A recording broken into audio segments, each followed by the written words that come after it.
Good evening, everyone. Welcome to the City of Port Washington Common Council meeting on Tuesday, January 4th, 2022.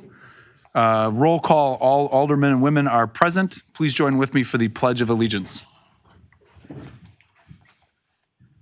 I pledge allegiance to the flag of the United States of America and to the republic for which it stands, one nation, under God, indivisible, with liberty and justice for all. All right, with that, I'd be looking for a motion to accept the consent agenda. So moved. Hold on a second. I just remembered something very important. We don't have any minutes to approve. So there is no consent agenda because of vacations, complications from our motions the last time. Having to break it down, we will be approving the December minutes at that point. But I do appreciate the zeal at which I got two. Yes, all right. So we're going to move into mayor's business then. Under mayor's updates, I just want to thank Tony Brown today and the council for joining us downtown Port Washington for our strategic planning launch. It was very fruitful conversations. I thought there was great energy in the room, a lot of honesty and candor. And we've got a lot of opportunities to grow and move in one direction. And I thought we were all unified, as well as our community members, in that vision of making Port Washington the greatest small city in America. So that was a very cool day. And I just appreciate all those different people. We will send notes in between to the different citizens and stakeholders that were there. I received some questions and inquiries from different members of the community as to who was there and how were they chosen and why wasn't I asked. And basically, we picked stakeholders from every board, committee, and commission. We asked citizens, business owners, CEOs, senior citizens, and students in high school to join us. So I felt, and I would hope the council would agree, we had a nice, broad, diverse group of people representing us for the city of Port Washington, and we learned a lot today.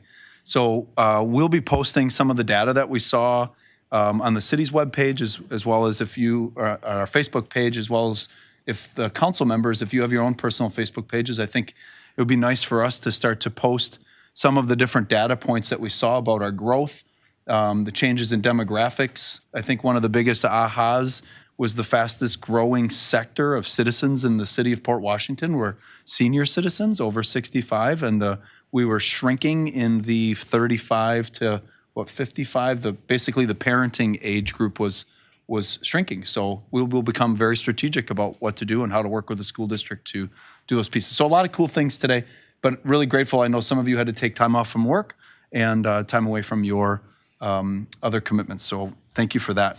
The other thing is, council members, if you have anyone that you know that would be interested, it keeps getting moved, but this February, one of the Saturdays in February, I'll be launching the Arts Task Force to lay out the clear vision for where we're going to go with being strategic about art and murals and statues in the city of Port Washington. So if you know of anyone that you'd like to nominate or get me their name, if you wouldn't mind emailing that to me. You have a date for that, Mr. Mayor? I don't have one yet.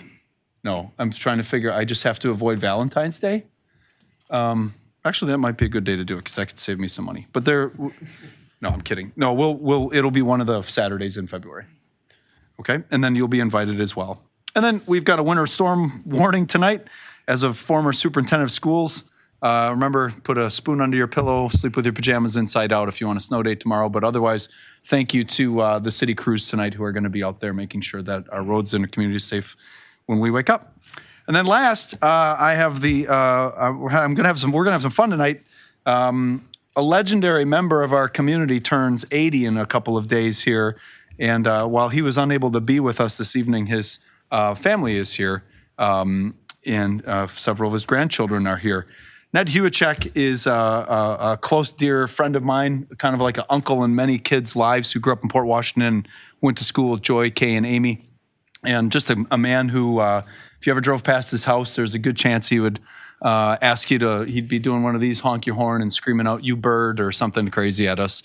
Nicest guy in the world, and we want to honor him. His 80th birthday is coming up on January 5th, so I'm just going to quickly read it into the record that we'll be declaring January 5th Ned Lester Hewachek Day in honor of his 80th birthday. So Whereas Ned Lester Huachek was born on January 5th, 1942 to Dr. Earl and Hope Huachek in Port Washington, and whereas Ned Huachek went to Hill School, which most people in here think is a park, was actually an elementary school at one time, and graduated from Port High in 1960, and whereas Ned Huachek proudly served his country in the United States Army and was deployed to Vietnam between the years of 1967 and 68, and whereas Ned and Ann Huachek were married in 1971 and raised their family here in Port Washington, having 3 beautiful daughters, Joy, Kay, and Amy, all Port Washington Pirates, and now he enjoys the love and affection of his 9 grandchildren.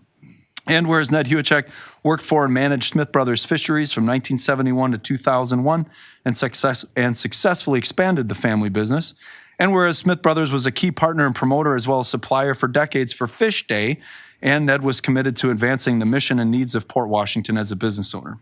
And whereas Ned Huachek served his city, region, and state as a dedicated Freemason, III Shriner, and 33rd degree member of the Scottish Rite, and whereas Ned Huachek was the sponsor of many fish boils, cold beers in his driveway on Crestview Drive, and endless evenings of banter at his family's Lake Michigan cottage, where tales were spun of loads of beer being transported in his Packard, as well as everyone always having to have a final. And whereas Ned Huachek is quick to optimism, caring for all those he loves, dedicated to every cause he comes upon, and has a laugh that can be identified anywhere in the world. Therefore, I, Mayor Theodore Charles Knightsky IV, declare January 5th, 2022 as Ned Lester Huachek Day in the city of Port Washington in honor of his 80 years of laughter, love, and service to the United States, Port Washington, his Masonic brothers, and his family. We proclaim that today, January 4th, 2022. So if you guys want to come up here real quick, I'll give you your proclamations, and you can send one of these off to Ned. These are the grandchildren. Oh, I get the grandchildren. All right.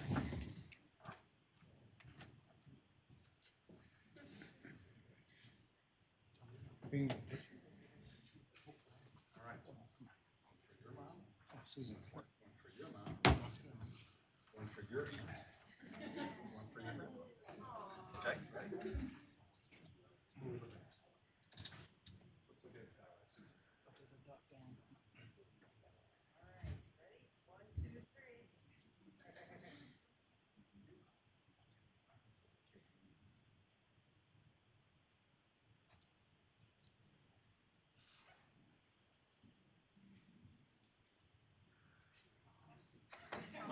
Thank you.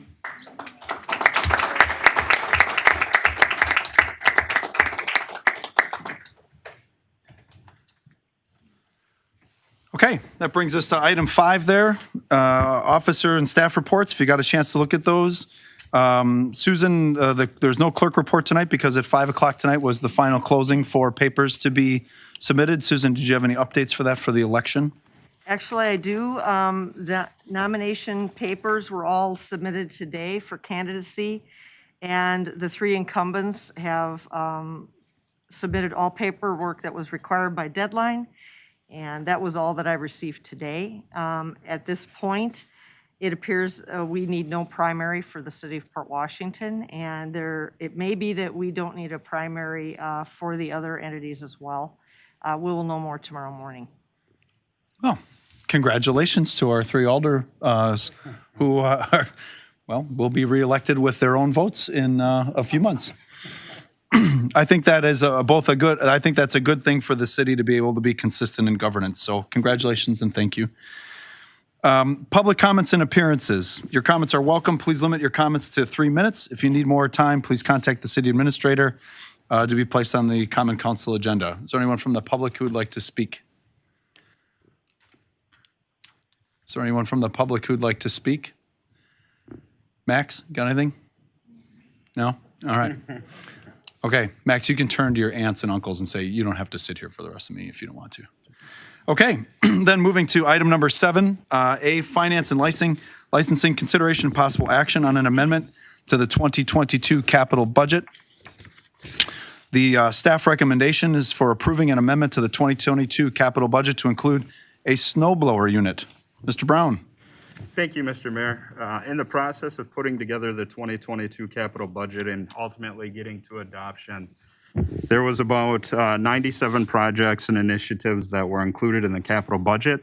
One, through multiple iterations of it that was inadvertently omitted, was a snowblower unit that is attached to the front of a loader. And in the memo in the packet, there's a picture of what that looks like.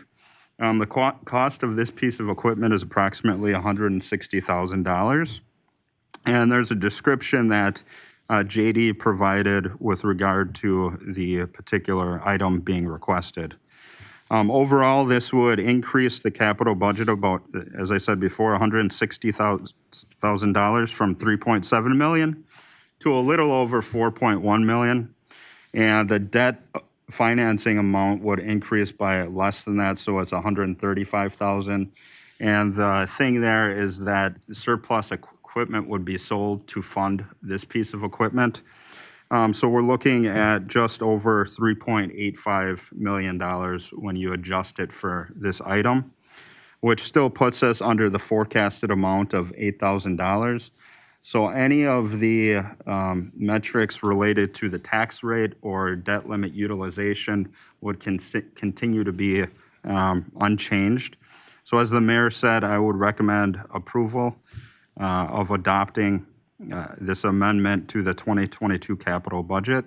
And the one other item I would note is that within the capital budget, there is a project to purchase a budgeting solution. So that would be for all budgets. So moving forward, there would be a better version control. So something like this is mitigated from happening or less likely to happen, which I'm really looking forward to just personally, because it'll save a lot of my time, but also staff's in putting together the budget. With that, I'd be happy to answer any questions. I would just move to approve. We got a motion to approve. Is there a second? I'll take the second. There's a second. Any questions, concerns, or comments on the motion? Seeing none, all in favor signify by saying aye. Aye. Opposed? All right. Hopefully we wouldn't need it tonight. Okay, then next is to go into a public hearing. We received an amended agenda. So under Planning Commission this evening, we have a public hearing to consider amending section 20.34.190B of the City of Port Washington zoning ordinance relating to the minimum area requirements for warehouse buildings in the the I-2 Industrial Park zoning district. City of Port Washington is the applicant. So that hearing is now open. Any speakers in favor? Any speakers in favor? Any speakers opposed? Any speakers opposed? All right, seeing none, the hearing is closed. We'll move into the agenda item. Planning Commission Ordinance 2021-2022, consideration and possible action on amending section 20.34-190B, City of Port Washington zoning ordinance relating to the minimum area requirements for warehouse buildings in the industrial park, City of Port Washington. The staff recommends the Common Council approve the ordinance. Mr. Harris. Thank you, Mr. Mayor. And this is just following up when this was introduced during its first reading at the last Common Council meeting. The intent of this ordinance is really just a following up on what the city did in providing a definition for warehousing earlier in last year. There was no true definition, and there is no true area or size requirements for warehousing in the city zoning code. Warehousing could, prior to the definition, could and was a really wide open ranging definition. And so we established both the definition, and this ordinance proposes to establish a minimum building size for a warehouse use in the I-2 Industrial Park District. Conceivably, there could be a warehouse use with no minimum size now to be about the size of a small shed. Being as such, it would have a minimal employment or economic impact, and that kind of runs contrary to what the intent of the I-2 Industrial District is. With that, I would like to revise my recommendation. In the ordinance, we have originally a 13,000 square foot floor. I'd like to revise that to 11,000 square feet, and that is to better fit the building that was in question in the example in my report. It is more closer to the 11,000 rather than 13,000, but I still think that the intent of that minimum square footage floor remains. And so with that, I will leave it to the council. Any questions for Mr. Harris? I would move to approve There's a motion, at 11,000 square feet. there's a motion to approve at 11,000 square feet. Is there a second? I will second.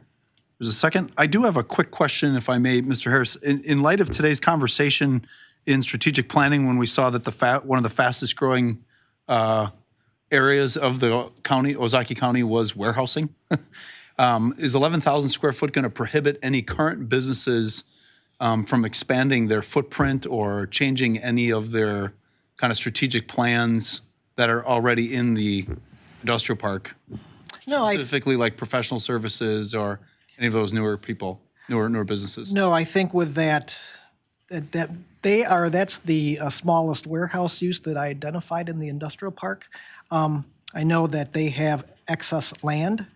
They could, duplicate what they've currently built. Okay. And so there are options, and certainly that use is still available. Okay.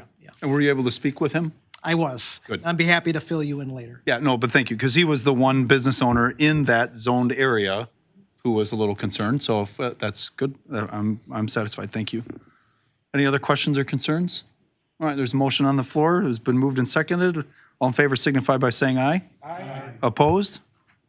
A nay? Excellent. Okay, moving into agenda item 8B. Board of Public Works, consideration and possible action on professional service agreement with city water for water utility plant operation and initiatives. Recommended staff is to approve the attached proposal to be incorporated into the new master agreement with Strand Engineering per the recommendation of the city attorney. Floor is open for discussion. Wait, which item? Oh, I'm sorry, Rob. 8B1, consideration of possible action on professional service agreement with the city. City water. City water. All right, so we ready? Okay. Okay, all right, sorry.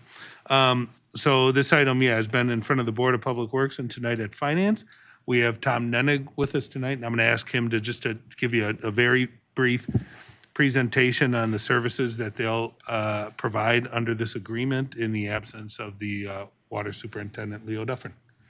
Yeah, so we met with staff about a month or so ago and kind of talked about some of these things that need to get kind of cleaned up before year end, and with our superintendent, just some things that staff here wasn't really aware of on a regulatory aspect. So we want to make sure that we're meeting all the regulatory requirements from DNR and PSC. So that's task one, just kind of doing a regulatory review, making sure we're meeting all those reports that we need to file, and then also helping staff complete the year-end PSC annual report. And then task two is kind of the bigger one, and that's kind of setting some operational goals and standards for the utility. The utility is well operated, well maintained.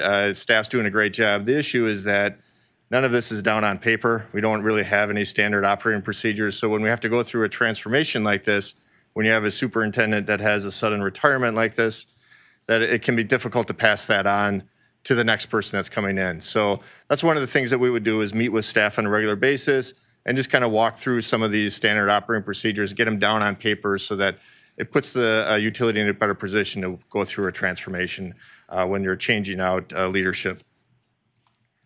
And then those first two tasks will be completed, where we would stop in twice a week for 4 hours each time, just to kind of meet with staff, go over and review all these things with staff.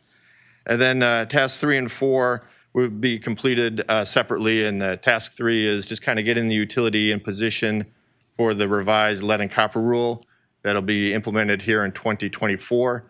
While that's still 2 years away, we still have a lot of legwork that we need to do to meet the future requirements. And so we'd be working with staff to make sure that we're getting them in position to meet those requirements.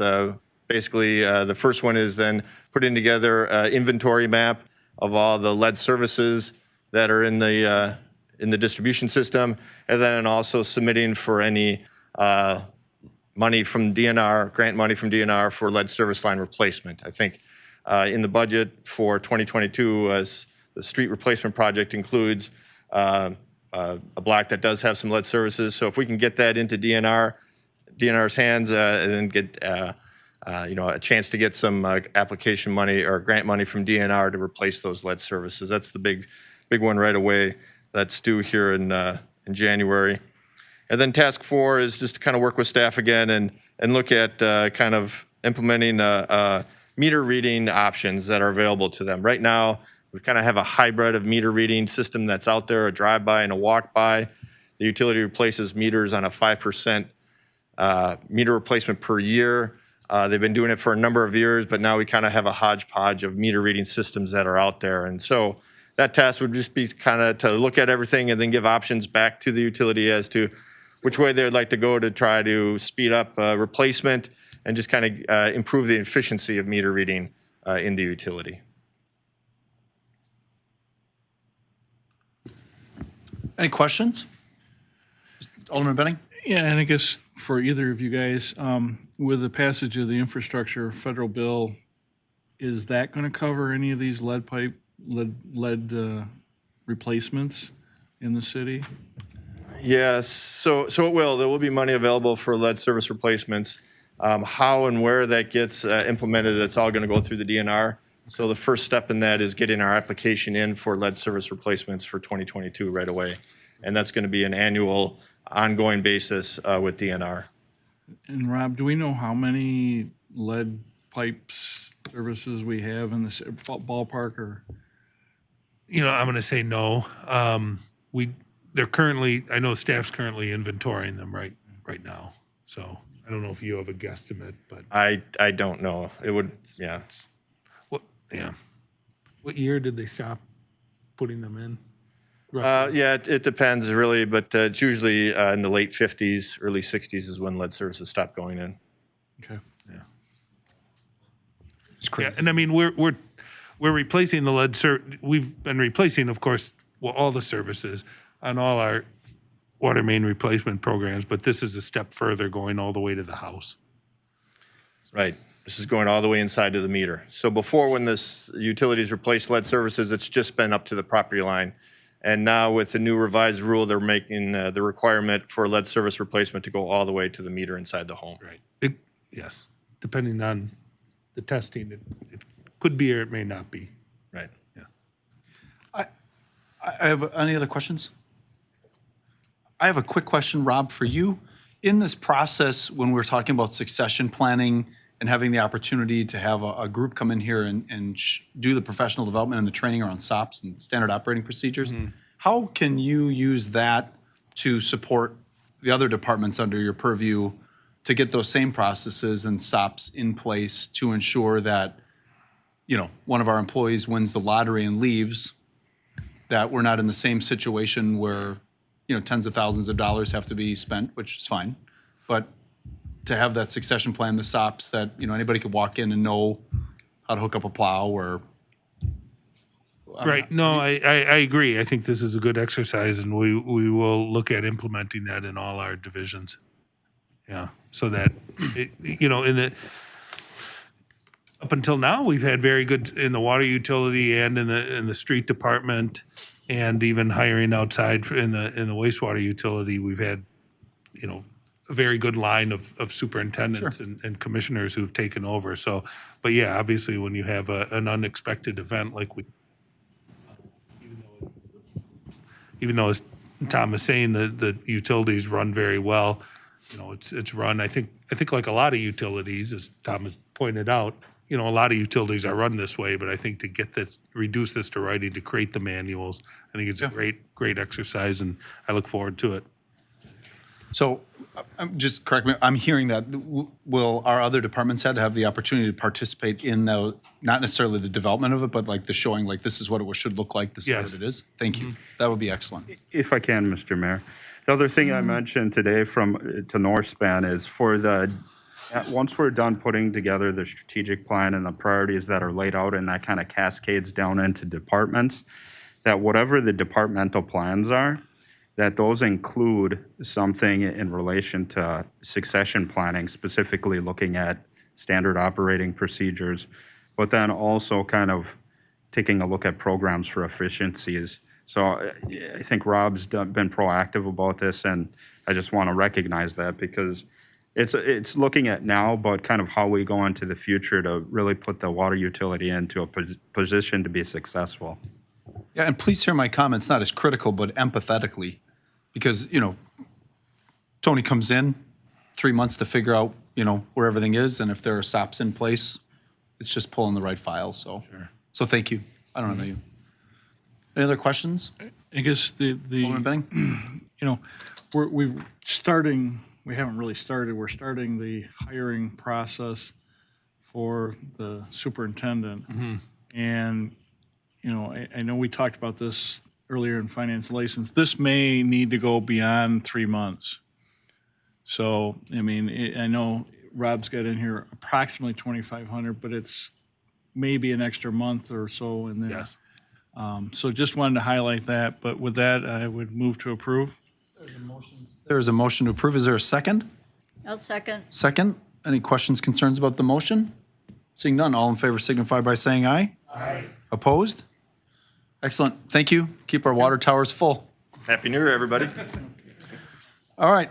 Consideration and possible action on an agreement with Strand Engineering to perform a sanitary sewer evaluation and water distribution analysis to accommodate anticipated future growth and analyze existing problem areas. The staff recommends approval of the attached proposal from Stantec to provide stormwater modeling updates and stormwater management support in order to maintain compliance with the city's DNR Ms4 Permit. Rob. The guy moved over there. This is for Strand, so there's item number 2, sorry. So this isn't the MS. Oh, I'm sorry. Sorry, okay. No. You want to all hear it over again? No, go ahead. Okay, so yes, with us tonight is Phil Baduzek from Strand Engineering. He's going to go over his proposal, which has been recommended by Board of Public Works and reviewed and approved by the Finance Committee to perform sanitary sewer metering and modeling to analyze some existing problem areas that we're aware of and some anticipated capacity issues that we might anticipate with future growth that's planned in the city, and then assist the city with a financing mechanism to recoup some of those costs from new development. And so I'll hand it over to Phil, including the microphone. Okay, thanks, Rob. So I have the PowerPoint presentation up here. And as Rob said, I'll just run through kind of the highlights of our proposal, go through each of these bullet points. So as you mentioned, so the first step in the collection system analysis will be additional flow metering data. So the flow metering data, what it is in the collection system, there's intercepting sewers. So all the smaller branch sewers convey flow to these larger sewers. And we've selected strategic locations to install flow meters, and that the flow meters will give us data on what the dry weather flow is. So on a day like today where there's no precipitation falling, and then also the wet weather flow. So we look for days when there's heavy rainfall because that impacts the flows in the system significantly. So the flow metering is proposed to occur through April through June, which is typically the wettest time of the year. With that data, we'll evaluate interceptor capacity for wet weather flows. We'll also look at capacity for future growth. There's kind of a separate from that, and there's 3 creek crossings where the sanitary sewer is exposed. We'll look at options to protect those sewers, lift station condition assessment, the reserve capacity analysis. That would be kind of a funding mechanism to help fund any new interceptors required for future growth. And then also conducting a water distribution system model review for the north side of the city for some proposed developments north of the interstate. So I'll go into each of these in more detail on the subsequent slides, and feel free to stop me, interrupt if you have questions, if it makes sense to talk through something rather than waiting till the end. So collect additional collection system data. So as I mentioned, 4 flow meters we're planning to install them for 12 weeks. I have the location shown up there just to give you kind of a rough idea of where they are. It's hard to see exactly, but 2 of them would be on Spring Street. One of them is on the north side of the city by Hales Trail. And then the last one is on the south side of the city. So those are the 4 locations. And then the utility also has what are called smart covers. It's a level sensor that gives us a depth of flow in the sewer. It's not the same information that the area velocity meter gives us, but it gives us good information for wet weather flows. So we'll utilize all that data that's available. And then also lift station runtime data. So during wet weather, the lift stations turn on sometimes for 24 hours continuously, where dry weather, they may run for 10 minutes, they're off for an hour, run for 5 minutes. So that data can be used also as a kind of another tool to determine the flow in the collection system. Evaluate interceptor capacity for wet weather.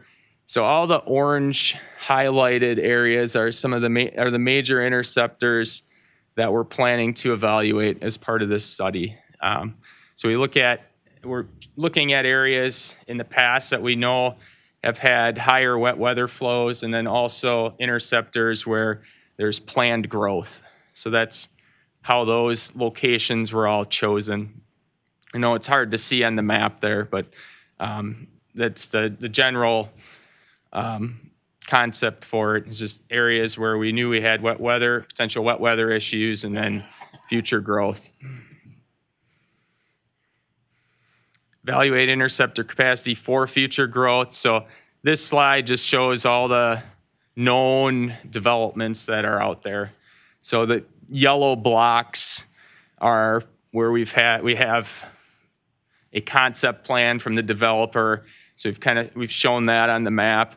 And then there's some areas where we didn't have a concept plan, but we know there's a proposed development in that area. There's a little red box with red text up there. So those other additional areas.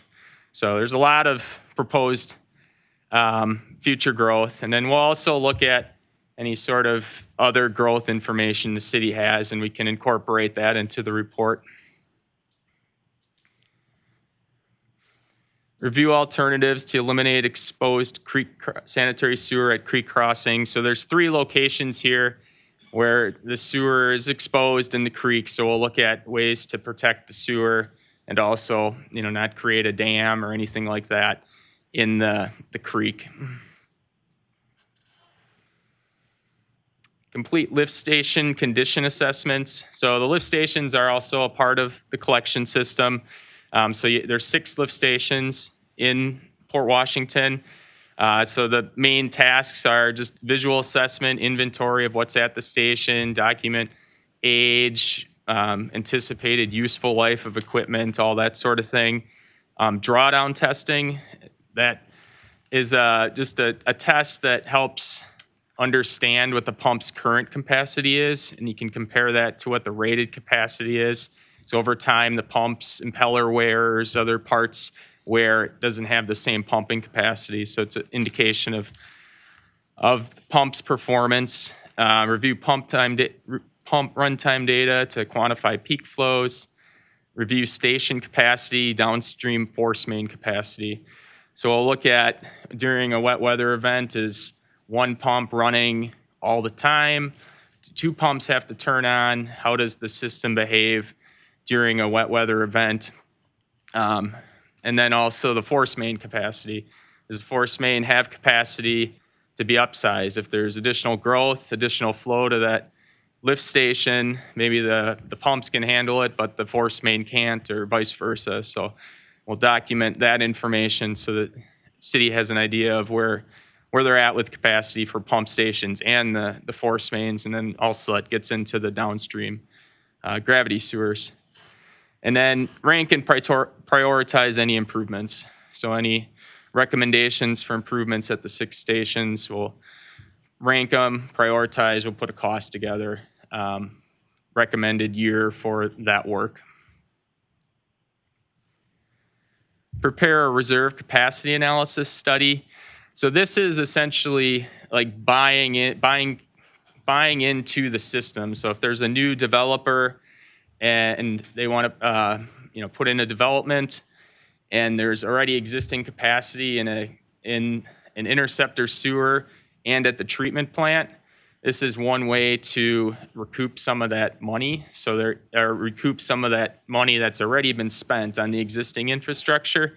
And then it can also be used for, there's an 8-inch pipe currently in the system, but the new development's gonna bump it up to 12 inches, or it's gonna require a lift station to be upsized. That can also be built into this reserve capacity analysis to help pay for the costs of upsizing current infrastructure. So we'll summarize state statutes, procedural requirements. We'll go summarize existing facilities, any deficiencies related to growth, summarize the additional facilities to accommodate the new growth, project the number of equivalent users to be served by the facilities. So what you do is you determine what the existing number of users are, future number of users, value of assets, and then that basically gives you the cost per unit. And then that's what you would consider charging anybody who buys into the system as an equivalent user.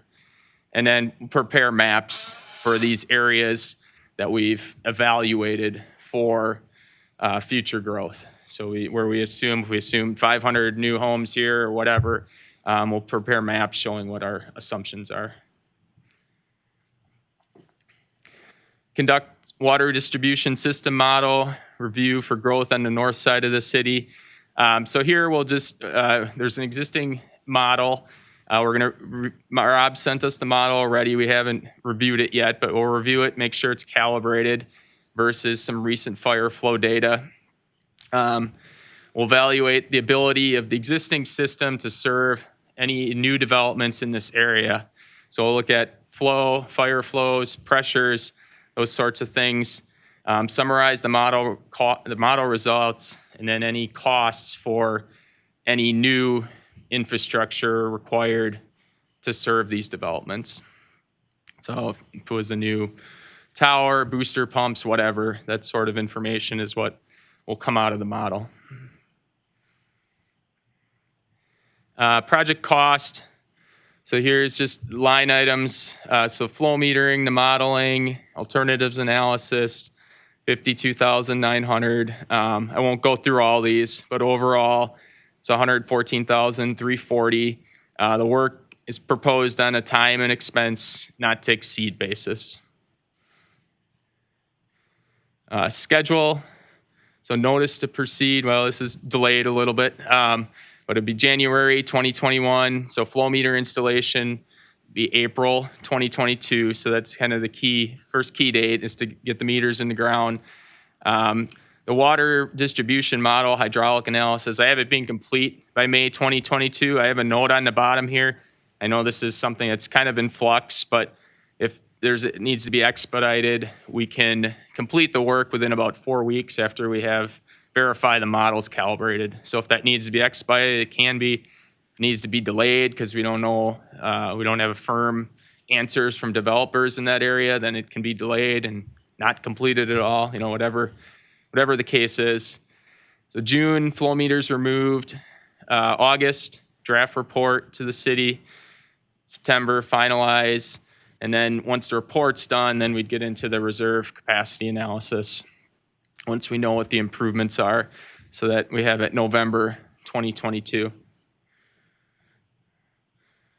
So at this point, Open it up to any questions?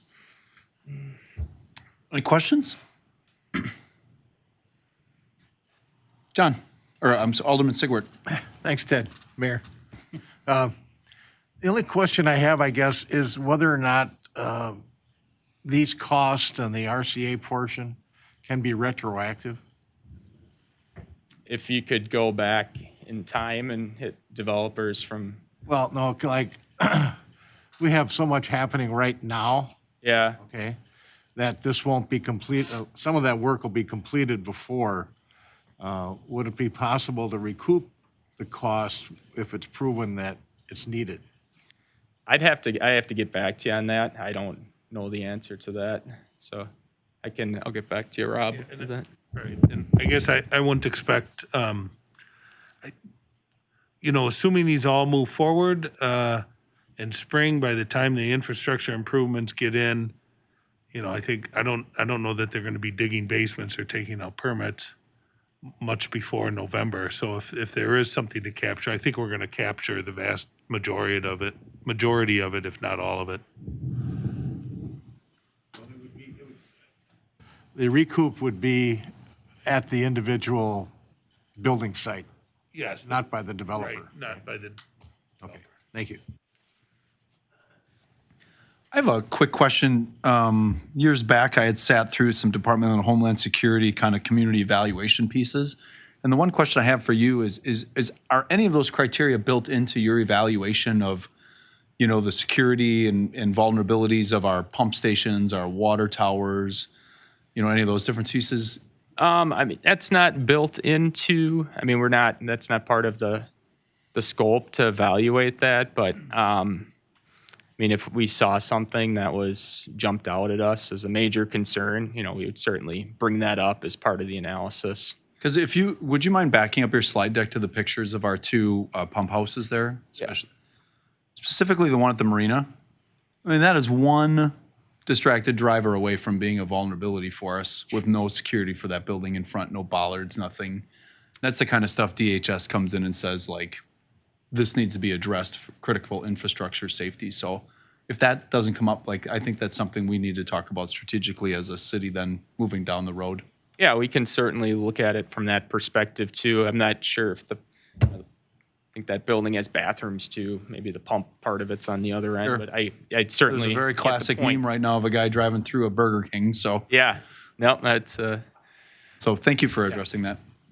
Any other questions? Otherwise, we'd be looking for a motion. I'll move to approve. There's a motion to approve. Is there a second? A second. Seconded. Alderman Sigwart. All right. Council? Thank you, Mayor. I'm sorry to interrupt the process. I did review and provide comments to Strand on I think the existing master services agreement expired last May, so we need to have a new one. Phil, I trust you're in the loop on that, and that's forthcoming. Right. Yep, yesterday from Rob. Sure. And got them to our people as quick as I could, and Oh, that's fine. understandably, the first day after vacation, or no, after everyone was off, I didn't get them back today. I asked for them back, but That's fine.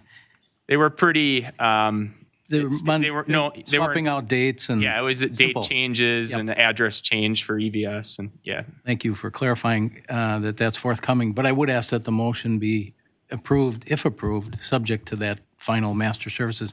And then the task order, I think, would have to be tweaked just a little bit Correct. date-wise. So Yep, I with expect that to have those. understanding, please, thank I you. would amend my motion to reflect that. Okay. Mr. Sigwart? That's fine. All right. All in favor signify by saying aye. Aye. Opposed? All right. Thank you for your work on that. We're looking forward to that final report. Okay, thank you, everybody. You're welcome. B3, then, consideration and possible action on a proposal from Stantec to provide a stormwater modeling update and stormwater management support to maintain compliance with the city's DNR Ms4 Permit. Recommendation is to approve the attached proposal from Stantec to provide stormwater modeling updates and stormwater management support in order to maintain compliance with the DNR's Ms4 Permit. Rob? Okay, all right, so I have with us Aaron Volkening tonight from Stantec, who'll be performing and managing this work, and I guess I'll ask him to come up to the podium and speak a little bit about the DNR requirements that we need to meet. So I've been filling out our MS4 permit annual report each year. Each year it gets a little more challenging. This year we need to do some additional modeling in order to meet the DNR requirements. That's outside of my abilities, and of course is right in the wheelhouse of Stantec's. And so I'll just kick that off. Yeah. The city has what's called an MS4 permit that's issued by the Wisconsin DNR. MS4 stands for Municipal Separate Storm Sewer System, and the permit authorizes the city to discharge stormwater from its stormwater infrastructure, things like storm sewers, detention ponds, sometimes channels and ditches are classified, inlets into natural water bodies, Lake Michigan, Sauk Creek, Mineral Springs Creek, wetlands, Milwaukee River, and so forth. It's based on a federal requirement that comes from the Clean Water Act. Clean Water Act was originally passed by Congress. The original intent of the Clean Water Act was to regulate point sources of water pollution, things like factories and other industries that might be discharging pollutants into a waterway, also wastewater treatment plants. There was a lot of research and water monitoring and so forth that showed that stormwater pollution has a significant impact on water bodies like the Great Lakes and the Milwaukee River and so forth. So there was an amendment to the Clean Water Act passed to require communities to basically have a stormwater quality management program that EPA requires that. In Wisconsin, that's administered by the DNR. So the DNR has passed some administrative rules regarding stormwater management, and they issue MS4 discharge permits to communities. There's several hundred communities in the state of Wisconsin that have these municipal MS4 discharge permits. There's a series of requirements associated with that permit. Some of them are things you have to do on an annual basis, reporting, data tabulation of like certain public works operations, things that the community has done for public information and education regarding stormwater and so forth. There's also some new milestones that don't come up every year but are coming due this March 31st. This information is due. Some of that is related to what's called a Tmdl, which is a water quality plan for the Milwaukee River watershed. Parts of Port Washington on the edge areas drain to the Milwaukee River. And the DNR amended the MS4 discharge permit to require some analysis of pollutant loads to that watershed, and also requiring the city to do some planning for how these Tmdl requirements would be met. There's a Tmdl in development for a large area that's along the Lake Michigan shoreline called the Northeast Lakeshore Tmdl, and the DNR is working on that right now. They expect to finalize that in the next year or two, and when that is published, the rest of the city will be subject to the requirements of that Tmdl. So the bulk of this work is to do some computer modeling of stormwater pollutant loading that the city is currently generating. An important part of it, and a pretty large part of the cost, is analyzing the management practices that the city currently has, detention ponds, green infrastructure, infiltration areas, stuff like that, so that the city properly gets credit for the pollutant load you're already managing and making some reductions in. There's also an element of planning. Very few communities have fully met these Tmdl requirements, so there's a time frame that you had to do some planning and try to figure out how you're going to get there. There's also a requirement to do a stormwater pollution prevention plan for the public works operations, in particular the public works yard that really is a little bit overdue. This year we're finally have a plan to do that to satisfy the DNR requirement on that. So Rob and I have gone through the DNR permit requirements and really put together this proposal, this work plan to fund what we think is most immediate to meet the immediate requirements of the MS4 permit. Are there any questions? Any questions? Those, Paul, or Alderman Newmeyer, I don't know what's wrong with me tonight. That's fine. Can you expand on our Department of Public Works yard, what we need to meet for future regulations? The big thing is to have an assessment of it and look at the operations there and the materials being stored there, and how there might be materials that are potential pollutants that get into the storm sewer system. So, an oil storage area or gas storage area or something like that that is obviously leaking and flowing right to a storm drain, that would be sort of an obvious thing. Big areas of exposed salt that might flush right to the storm sewer, in a heavy rain. If there's maintenance operations or stuff that is being done, uncovered, right near the storm drainage system, that if stuff spills or leaks, it's going to get, flushed into the system and then go right into Sauk Creek, which is only a couple 100 feet away. Coming up with some recommendations to better improve that. So there's not really a numeric target that, you have to do X% of something. It's more of an assessment of what's going on there. And, they call it good housekeeping, that you're basically, doing what are commonly accepted practices to reduce, minimize potential pollution from that site. Does that also apply to our neighbors, the county, that have a large yard within the city, but could affect the runoff into our creeks and that? Do we have to take into account for that? They have to have their own separate SWIP, pollution prevention plan, for that. I'm not sure if they do or not, but I do know that Ozaukee County has its own MS4 discharge permit for county-owned areas, and so I assume that a SWIP for county facilities would be part of their permit. It's not the city's responsibility. Thank you. I think just a quick heads up. I think where we're going to, I think the biggest flag that's going to result from this study is the fact that most of the it's all paved in front of the building, but it's not paved behind the building, and I know that's a problem. I mean, it's an operational problem for our department. And I think when they do the SWIP, that may be one of the items that they flag. So. Excellent. Any other questions? Otherwise, I'd be looking for a motion. So moved. Is there a second? Second. Seconded by Alderman Benning. Any questions or concerns on the motion?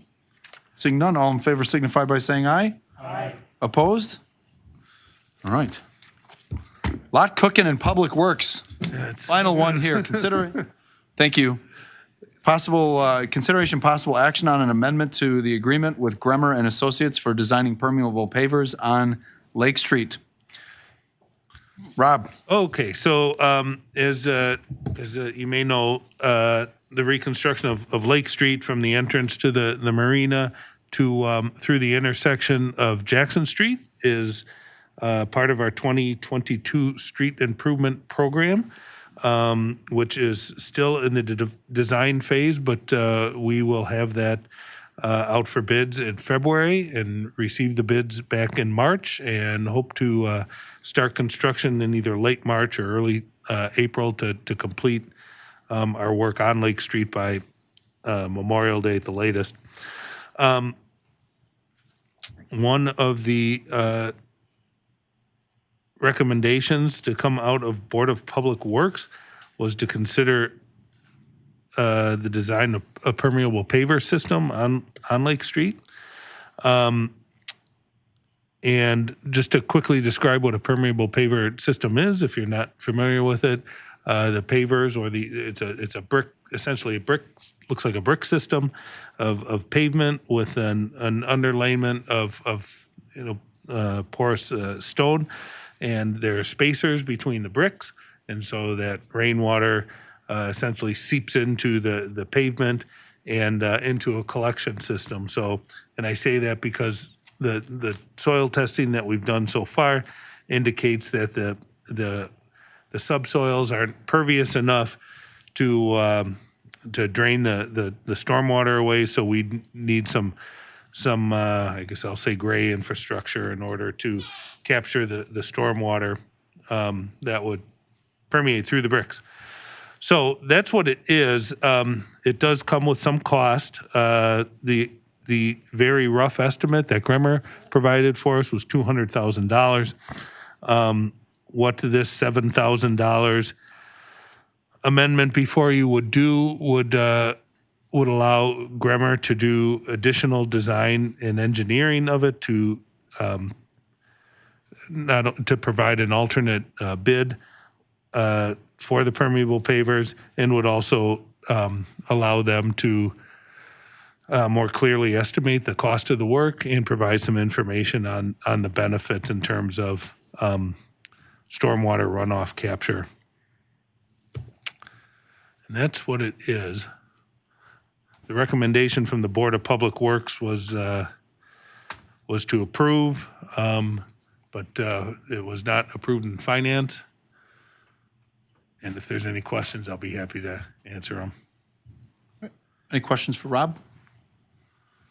Mr. Benning? I guess to follow up on Rob's comment in finance, and this is as much my position, I've asked for the return on investment for $200,000 for 2 blocks, and there isn't one.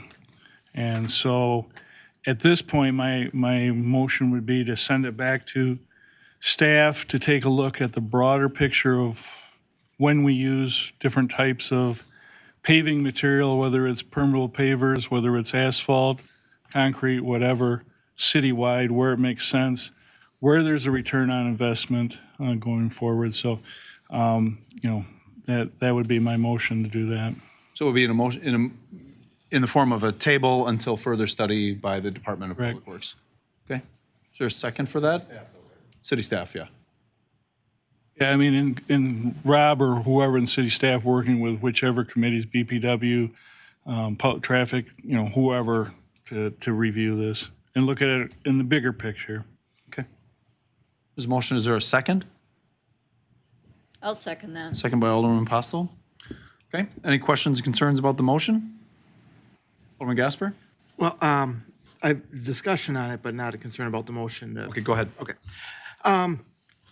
I think really what this is looking at is to give the city staff some more effort to study this and how feasible it is. I'd also say when it comes to, pavers, permeable pavers like this, generally the systems over the lifespan of the pavement is going to be similar to what the cost is going to be with asphalt. What we have right now, what we're proposing is a small section. I would envision this being more not just Lake Street, but being Lake Street, Jackson, Washington, and Pierce Street east of Franklin, to be more part of the neighborhood, that it's part of what defines that neighborhood.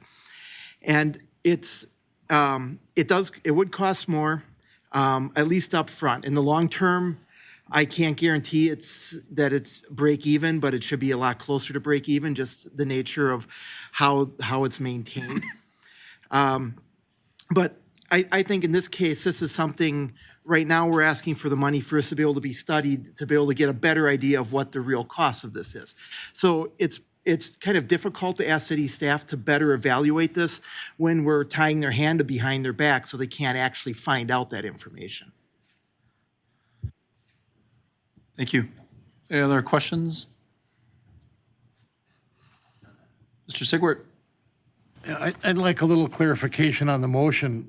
We have before us here an amendment to an existing contract with Grimmer, and either we're going to approve it or deny it. We can do the second motion that you made, Dan, later on, because if we don't do this now, it won't be done in this contract. So I think we owe it to them and to our staff whether we're going to approve an amendment of this sort or we're going to not approve it. Not that we're going to modify the, And probably a good point, Alderman Sigurd, is I would not approve or disapprove this with the caveat that it goes back to city staff. So we're not able to have a motion in the negative, correct? We would have to have a motion for approval and then vote it down, if I'm not mistaken, council? No, you can have the motion as it's been offered as one to refer the question back to a committee. There's no main motion pending ahead of it, so it becomes the main motion. It's a perfectly valid motion, just like to approve or deny. It stands on its own, and it's the only motion that is pending at this time to refer the question back to. But the question I had is, I'm not clear, to what committee or body would it be referred back to? Board of Public Works, or was it just staff in general for further study? All right, just, so I would suggest, Mr. Mayor, just to clarify, that you may clarify the motion to that extent, that the motion is one to refer the question back to city staff for further investigation, review, and report back. Correct. I don't want to put words in any of the alders' mouths, but that's a perfectly valid motion in its own right. Okay, so we'll refer it back to city staff, director. The original motion stands to bring it, send it back to Rob and his team. And that was seconded. Anybody need clarification on the motion? Alderman Newmeyer? And not to make pejorative or anything, is our staff capable of making this evaluation? Or are we still going to need the professional services of? I'm concerned with that. I think, I can't put words in people's mouth, but my understanding is it's going back to Rob and his team to determine if we even want to move forward with permeable pavers, not necessarily if we want to adjust the contract to get the study done. Because if we would want it, if the city staff had originally had wanted permeable pavers, it would have been in the original contract. Okay, thank you. This is a elected's idea coming afterwards to make an amendment. Am I right in that, how that worked? Okay. Alderman Terry? Just kind of building on what John said, though, and maybe Rob can answer this too. You wanted to do the engineering work for Lake Street, needs to be done by February, right? Yes. So this is, I mean, in effect, we're saying that we're not going to do, to me, it seems when we're saying we're not going to do permeable pavers down there by doing this. And that's, that's okay, but just so we understand that, I think. It appears that's what's I implied. think that's an accurate statement. Yeah, it's not slowing down any engineering on the current project, correct? We're not changing No. anything, so it's not No, slowing anything down. Right, yes, Okay. yes, exactly. Alderman, Yeah, I'd like to see us study permeable pavers at a later date, because I think it's viable, but not at this time, right? A holistic approach to permeable pavers across the city, Mike, to your point about east of Franklin Street, is that an option for us? And what would it cost in totality, rather than just this 2-block span? Well, I think in this case, if we're not going forward with it today, we're basically forgetting it in this downtown area, in which case we're probably not going to come back to it.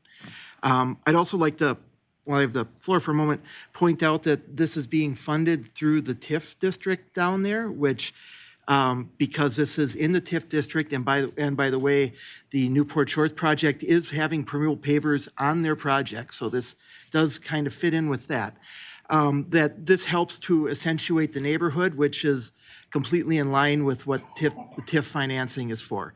So this isn't directly raising anyone's taxes, other than it's potentially lengthening the duration of the TIF by some minuscule amount. okay, so there's a motion and a second on the floor. Any other comments, questions, concerns, clarifications? All right, seeing none. So again, the motion is to table, send it back to Rob and his team. To refer, I apologize. To refer back to Rob and his team for further review and study, and then go back to Public Works with a recommendation and a timetable. Okay? All in favor of that motion signify by saying aye. Aye. Opposed? no. All right, that motion passes. All right, thank you. All right, under unfinished business, we have nothing. Under new business, we have nothing, and we'll end with public comments and appearances. Any public comments and appearances? Chief, got anything? All right, we're good. All right, then I'd be looking for a motion to adjourn. So moved. Second. Moved and seconded. All in favor signify by saying aye. Aye. Opposed? This meeting is adjourned. Go Pirates. See you at strategic tomorrow.